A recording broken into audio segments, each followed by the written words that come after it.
Hi, I'm Karina Fraley, and we are finishing up our headband here.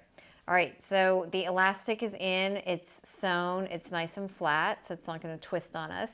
Okay, so now what you're gonna do is take each side and tuck it under using your thumb and your index finger. So that's tucked under, and this edge is tucked under.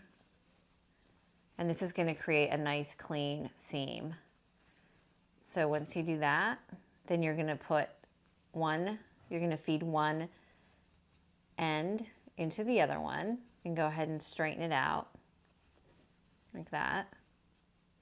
And now we're gonna go ahead and sew it, and we are gonna be done with our headband.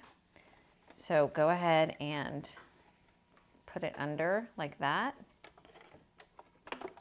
Put your foot down. And this is kind of a thick layer because it's a couple layers of elastic and then a couple layers of fabric. So go slow with your machine. You don't want your needle to break.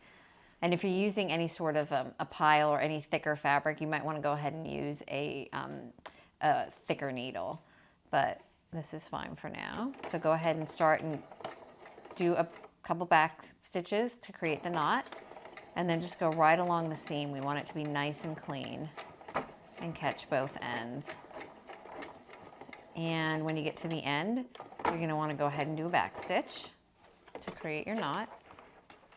And then we're going to cut it. Go ahead and take your loose threads and cut them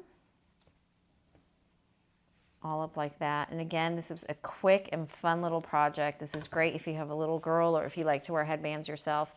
You can match them to outfits. You can get creative. You can make them for different holidays. It really is a very fun little project. And there you go. As you can see, here is the headband, and it's going to make any little girl very happy.